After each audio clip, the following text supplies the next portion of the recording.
தென்காசி மாவட்டம் கடையம் அருகே 4 ரோடு சாலை சந்திப்பு குண்டும் குழியுமாக உள்ளதால் விபத்துகள் தொடர்ந்து அங்கு அதிகரித்து வருகிறது. அது தொடர்பான சிசிடிவி காட்சிகளை தற்போது நாம் பார்த்துக் கொண்டிருக்கிறோம். இருசக்கர வாகனத்தில் சென்ற 2 பேர் தவறி விழுந்த சிசிடிவி காட்சியானது தற்போது வெளியாகியுள்ளது.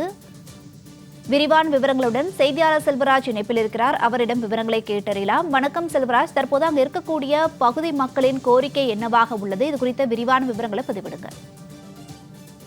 நிச்சயமாக வந்தீங்க. நெல்லை மற்றும் தென்காசி மாவட்டங்களில் பல்வேறு பகுதியில் சாலைகள் மிக குண்டும் குழியுமாக தான் காட்சிகளை அளித்துக் கொண்டு வருகிறது.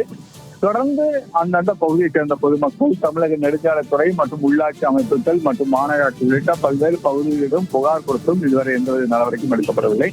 இந்நிலையில் தான் தென்காசி மாவட்டம் கடையம் அருகுள்ள திருமலாபுரம் என்ற பகுதியிலிருந்து தென்காசி, அம்பாசமுத்திரம், பாவனசமுத்திரம் உள்ளிட்ட பல்வேறு பகுதிக்கு செல்லக்கூடிய சாலைகளாக உள்ளது.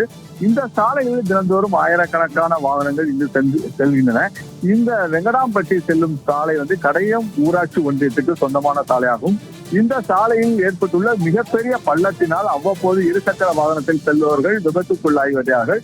மிகப்பெரிய படுகாயம் அடைந்து அரசு மற்றும் தனியார் மருத்துவமனையில் அவர்கள் அனுமதிக்கப்பட்டு தீவிர சிகிச்சை என்பது அளிக்கப்பட்டு வருகின்றது.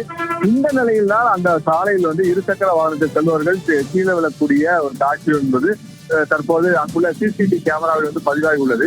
இந்த காட்சிகள் மிகப்பெரிய ஒரு பாதிப்பை ஏற்படுத்தியுள்ளது. தொடர்ந்து அந்த பகுதியில் வாகனங்கள் நேரடியாக செல்லும் போதும் சாலைகள் குண்டும் குழியுமாக இருப்பதால் பலர் தங்கள் நிலை தடுமாறி கீழே விழுந்து காயம் விழக்கூடிய சூழ்நிலையும் இருக்கிறது. அதே போல 4 சக்கர வாகனங்களும் அந்த பகுதியில் வேகமாக வரும்போது அந்த சாலை உள்ள பள்ளத்தை எதிர்பாராமல் தங்களுடைய பிரேக் பிடிக்காமல் பல விபத்துகளும் நடைபெற்றுக் கொண்டு வருகிறது.